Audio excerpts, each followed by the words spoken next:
바울은 16절에서요, 자신이 하나님에게 긍휼을 받은 이유에 대해서 두 가지로 요약해서 말씀합니다. 하나는 오래 참으심을 받았다. 또 하나는 모범이 되게 하려고 그리하셨다. 이렇게 말씀하시거든요.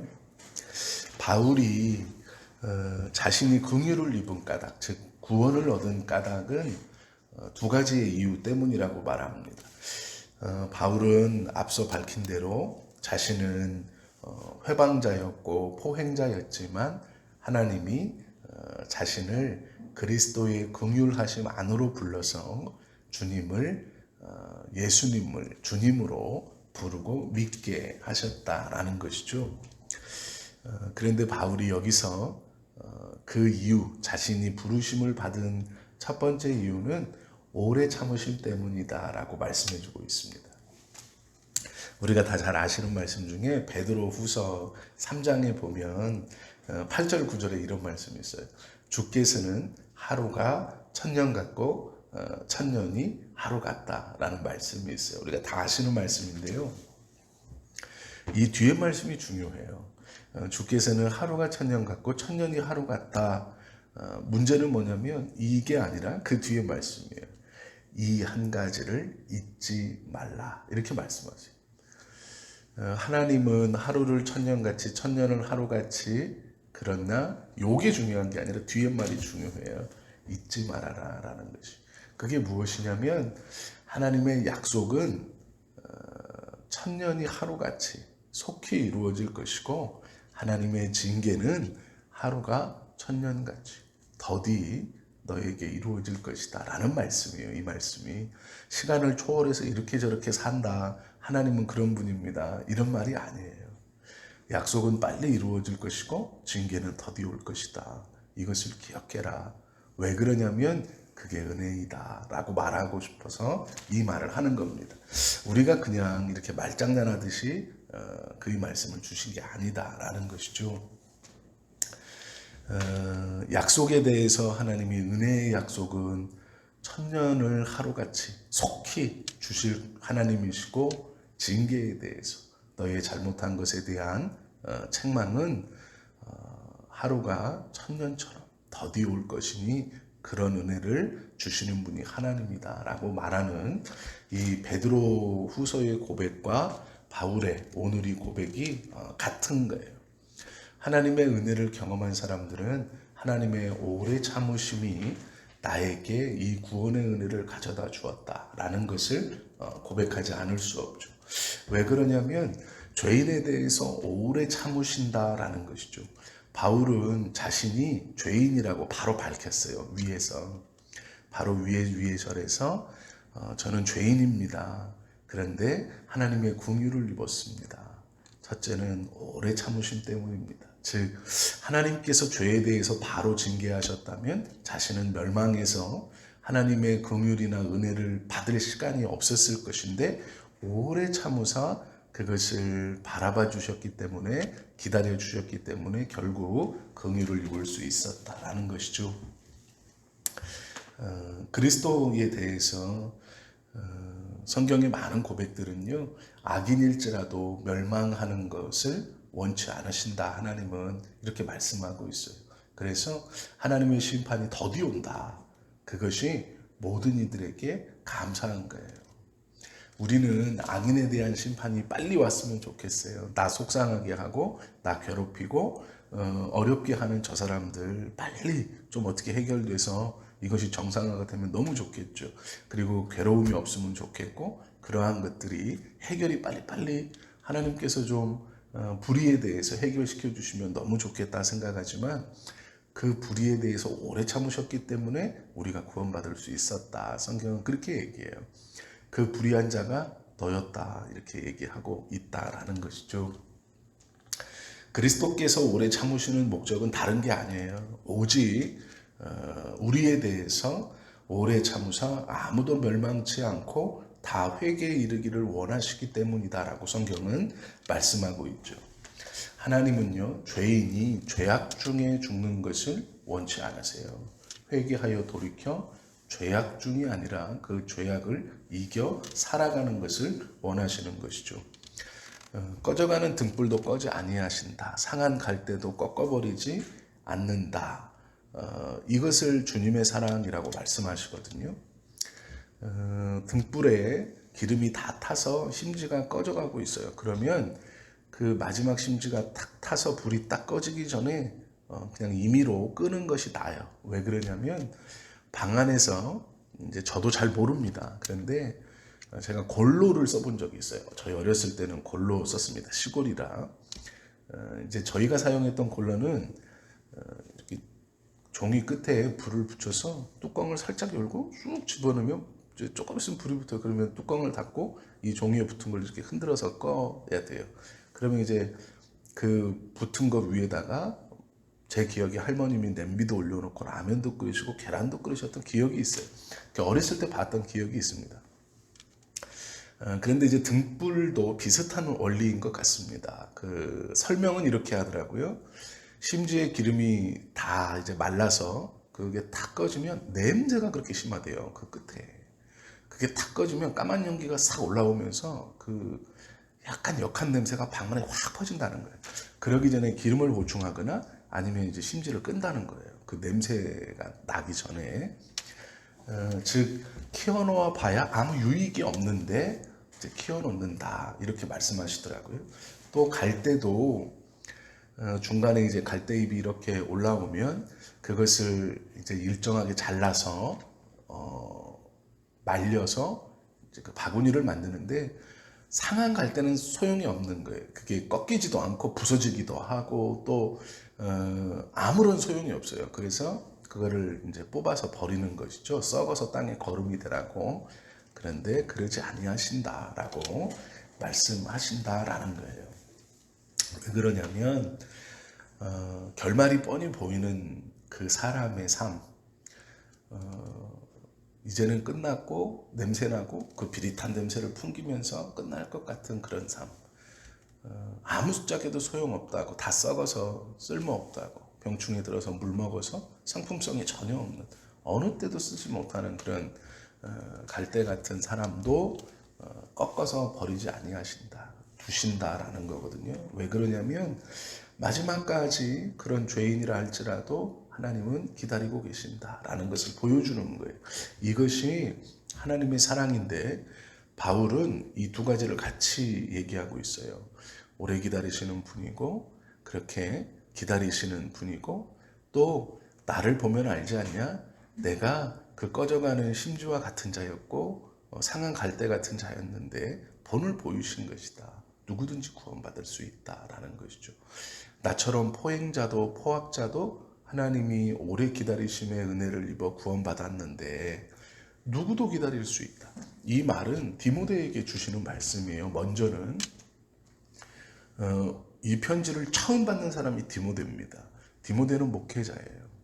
즉 목회자가 성도들을 바라보면서 어떤 마음을 품어야 하느냐. 오래 참으신 하나님을 기억해라. 그 눈으로 성도들을 바라봐라. 그리고 하나님은 어떠한 누구도 차별하지 않고 오래 기다리시고 구원하신다 라고 말씀하시는 거예요. 디모데에게, 목회자인 디모데에게 이 말을 준 이유가 있겠죠. 그리고 오늘 우리에게 이 말씀을 주시는 이유도 똑같은 거예요. 하나님은 오래 참으시는 분이시고 너도 구원받았다면 다른 이도 하나님이 구원해 주실 수 있다라는 거예요. 그것을 기억하고 영혼을 보아야 한다라는 가르침인 것이죠. 만약에 그리스도께서 오래 참으심이 없다면 우리는 자비나 구원을 바랄 시간 없이 다 불로 멸망했어야 되는 영혼들입니다. 심판의 불로 이미 당했어야 돼요. 그런데 이것을 통해서 바울이 깨달은 것이 하나 있어요. 그게 뭐냐면 악인의 심판이 당장 내려지는 것이 아니다라는 거예요. 자기를 보니까 하나님의 입장에서 자기와 같은 악인이 어디 있어요? 예수 믿는 자 잡아 가두는 사람이었고 돌팔매질 할 때 선동했던 사람이었고 그것도 그냥 일반인이 아니라 스데반 집사가 성경에 기록된 초기에 이제 7명 뽑았던 집사 중 한 명인데 그 중에서도 어쩌면 제일 앞서 있었던 집사예요. 광장에서 하나님의 말씀을 공개적으로 증언하고 또 그가 죽기 전에 눈을 들어 하늘을 보았을 때 하나님의 나라를 본 것이죠. 이렇게 신실했던 사람을 돌로 쳐 죽이는 데 있어서 바울은 선동을 한 사람이었고 또 형제들이 돌을 잘 던지도록 자기 손에 자기가 피를 묻히고 싶진 않은 거야. 저거 죽여야 되는데 죽는 게 마땅한데 죽이자라고 해놓고 에이 그래도 내 손에. 근데 형제들 옷 들고 있는 거예요. 야 내가 겉옷 들어줄게. 힘차게 던져서 빨리 죽여라. 라는 거예요. 자기의 과거가 그랬어요. 그것도 모자르고 그렇게 하고 보니 속이 후련한 거죠. 저거 말도 안 되는 것들 내가 다 잡아서 제사장한테 가서 공문서 주세요. 내가 다 잡아갖고 다 끌고 올게. 내가 다 찾아내겠습니다. 라고 해서 의기양양하게 가던 사람. 자기가 보니까 자기만한 악인이 없어요. 하나님의 입장에서 자기만한 악인이 없어요. 예수님이 나타나셨을 때 네가 핍박하는 예수라 이렇게 말해요. 예수님을 믿는 사람뿐 아니라 예수를 핍박했다라고 예수님이 정확하게 얘기해요. 누구십니까? 물었을 때 네가 핍박하는 예수다. 너는 나를 핍박하는 사람이었다라고 말씀하시거든요. 근데 자기만한 악인이 없죠. 그런데 그 죄인에 대해서 심판을 더디하신 하나님, 우리가 그것을 알아야 돼요. 우리의 눈에 어떤 사람은 벌받지 않고 죽을 때까지도 잘 죽은 것 같은 사람이 있을 수 있어요. 그러나 그것은 죄를 더 쌓는 행위일 뿐입니다. 그가 회개해서 돌이키지 않는다면 용서받지 못한다라는 거예요. 그것을 마지막까지 기다리고 계시는 하나님, 즉 죄인에 대해서 오래 참으시는 하나님, 그것이 부조리처럼 내 눈엔 보이지만 그것이 하나님의 마음이에요. 끝까지 기다리신다라는 것이죠. 우리가 기억해야 하는 것은 하나님은 어떠한 악도 용서치 아니하시는 분이심은 분명해요. 그러나 그 악에 대한 집행을 기다리신다라는 거예요. 천천히 하신다라는 것이죠. 모른 척 넘어가시는 분은 절대로 아니에요. 악에 대한 심판을 거르시거나 모른 척 넘어가거나 하시는 것이 아니라 그 심판이 그 사람에겐 끝이잖아요. 하나님의 심판이 임하면 소망이 없어요.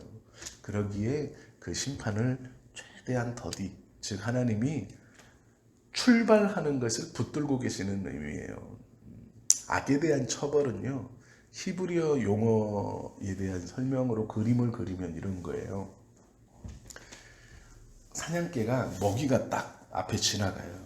이제 고기까지 든지 먹이가 딱 지나가는 거예요. 그러면 사냥개가 탁 튀어나가려고 지금 튀었어요. 그런데 주인이 못 튀어나가게 사냥개의 목줄을 잡고 있는 꼴이에요. 이해가 되시죠? 이 모양이거든요. 죄에 대한 심판이. 죄가 딱 뜨면 징계가 뛰어가는 거예요. 사냥개가 심판이 팍 튀어나가는 거예요. 그런데 뒤에서 잡고 있는 거예요. 못 가게 막 거꾸로 힘쓰고 있는 거예요. 이게 심판입니다. 즉 놓으면 끝나는 거예요. 그냥 쏜살같이 달려가서 그 먹이를 물어 뜯는 것이죠. 이게 심판의 그림이에요. 히브리인들이 생각하던. 그러면 오래 참으신다는 건 괜찮아. 이게 아니라 힘을 쓰고 계시는 거예요. 심판을 당하지 않도록 힘을 쓰고 계시는 거예요. 이해가 되시죠? 이게 심판이에요. 이게 오래 참으시는 거예요. 가만히. 야, 나는 하나님이잖아. 괜찮아. 뭐 저거 뭐 나하고는 상관없고. 뭐 니네들끼리 당하고 니네들끼리 부조리하다고 말하는 거. 괜찮아. 나하고는 아무 상관없어가 아니에요. 그 사냥개가 뛰어가지 못하도록, 튀어나가지 못하도록 튀어나가는 사냥개의 목줄을 꽉 쥐고 있는 힘을 쓰는 상태가 심판 가운데 오래 참으시는 하나님에 대한 설명입니다. 즉 놓으면 끝나요. 놓으면 나는 힘을 안 써서 좋지만 저 목표물은 끝나는 거예요. 죄인은 돌이킬 방법이 없어요. 목줄을 놔버리면.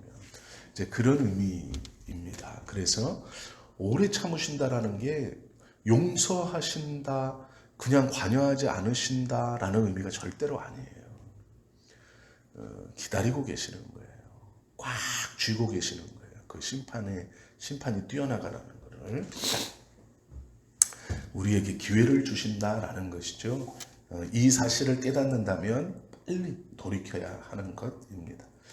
사람들은 죄를 범한 이후에도 하나님의 징계가 없을 뿐 아니라 더욱더 형통한 길을 걸어갈 수도 있어요. 왜 그러냐면 끝까지 붙들고 계시는 하나님이시기 때문이죠. 그런데 이 성경은요, 잠언 23장 17절에서 이렇게 말해요. 내 마음으로, 즉 겉으로 표현 안 하지만 네 마음으로 죄인의 형통을 부러워하지 말고 항상 여호와를 의뢰하라. 그의 상태를 정확히 봐라. 네가 볼 때는 평안한 것 같아서 죄인의 형통이 부럽다고 보느냐?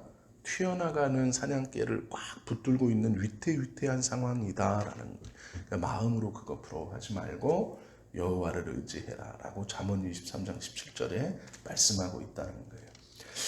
시편 73편 12절, 13절, 16절, 19절 내용에 보면 이 시인이 이렇게 고백해요. 내가 악인의 형통함을 보고 실족할 뻔하였다 이렇게 말해요. 실족한 건 아닌데 실족할 뻔했어요. 왜 그러냐면 악인이 형통하거든요. 그게 말이 안 되는 것 같아요. 그런데 심판이 무엇인가를 묵상하면 정신이 번쩍 드는 거예요. 아, 저거 부러워할 거 아니에요. 내가 실족할 뻔하였다라는 거예요. 시편에서조차도 하나님이 하나님의 자녀들을 보고 악인의 형통함을 보고 부러워하거나 마음으로 어떻다라고 하지 마라. 그 상태가 얼마나 위험한 것인지를 알아라 이렇게 말씀하시는 거거든요. 세상에서 악인들이 건강하게 잘 먹고 잘 사는 건 죄를 포함하는 것이고 그 집요한 사냥개의 이 화를 돋구는 꼴 그림으로 표현하자면 먹이가 있습니다. 달려나가는 걸 지금 막고 있어요. 주인이 꽉 잡고 있어요. 그러면 이 사냥개는 튀어나가려고 더 힘을 쏟고 있고 그의 입에서는 막 저걸 물어뜯을 생각에 막 침을 막 흘리는 상태라는 거예요. 즉 악인의 심판이 더딘 것은 한 방에 죽는다라는 거예요. 잔인하게 죽는다라는 것을 심판이라고 설명하거든요. 그것은 점점점 더 죄에 대한 심판의 강도가 세어지는 단계라는 거예요. 하나님은 그러한 사람들이 회개하기까지 참으시지만 그들의 심판을 잊으시는 것도 아니고 심판을 제외하시는 것도 절대로 아니에요. 그러기에 오래 참으시는 것이 얼마나 중요한 것이었고 우리에게도 그 끝에 은혜로 우리가 구원을 받았기 때문에 하나님의 오래 참으심은 너무 중요한 것이죠. 그리고 나에 대해서 그렇게 오래 참으셨다는 건 이 죄인 중에 괴수인 나에 대해서도 그렇게 오래 참으셨 하나님은 너에 대해서도 나보다 나을 거다라는 거예요. 즉 구원의 가능성과 은혜를 받을 가능성이 너는 더 많다. 나보다 흉악한 죄인은 아니지 않냐. 즉 나를 봐라. 하나님의 사랑이 얼마나 모범적인가, 얼마나 은혜인가를 나를 보며 깨달으면 좋을 것이다 라고 말씀하는 것이죠. 우리는 두 가지 사실을 꼭 기억해야 됩니다. 하나님의 긍휼하심과 오래 참으심은 회개하는 사람들에게는 구원의 은혜를 주시는 것이고 또 하나는 끝까지 그리스도를 거역하는 사람들에게는 더 이 화가 난 그러한 심판을, 더 뜨거운 심판을, 더 강한 심판을 지금 눈앞에 두고 있는 상황이다라는 거예요. 하나님의 긍휼하심, 하나님의 사랑, 또 이미 우리는 그 구원을 받은 사람입니다. 즉 우리는요 먹이가 아닌 거예요. 심판이 출발하지 않아요. 왜 그러냐면 그리스도 안에 회개해서 구원받은 우리는 사냥개를 붙들고 계신 하나님이 아니에요. 우리에게 주시는 하나님은 좋은 것들을 주시는 아버지예요. 즉 사냥감을 사냥하러 나온 사냥꾼의 사냥개가 심판이 출발을 못하게 붙들고 있는 상태가 아니라 그런 하나님이 아니라 우리는 이미 구원받아서 하나님이 더 좋은 것을 주시기 위해서 선물꾸러미에서 이 더 좋은 것을 고르고 계신 상태라고 보시면 돼요. 내가 무엇을 더 주면 좋아할까? 이에 대한 기쁨이 아니라 하나님에 대한 기쁨이에요. 즉, 내가 무엇을 주면 내가 제일 기쁠까? 이가 기뻐하는 것은 물론이지만 선물을 주시는 당신이, 하나님이 내가 이에게 무엇을 주면 내가 제일 기쁠까? 라고 선물 꾸러미를 뒤적뒤적하는 그러한 상태이다라고 우리에게 말씀하고 있습니다. 구원받았다는 것은 이것에서, 이 심판에서 벗어났다는 의미이며 더 좋은 것을 받기 직전의 상태라는 거예요. 오늘 하루도 이 하나님의 은혜를 기대하고 또 그 선물을 기대하고 또 내가 구원받았구나 라는 것이 어떠한 상태에서 벗어났다는 것을 꼭 기억하고 감사할 수 있는 그런 하루를 살아가시는 저와 여러분 다 되시기를 예수님의 이름으로 축원합니다. 기도하겠습니다.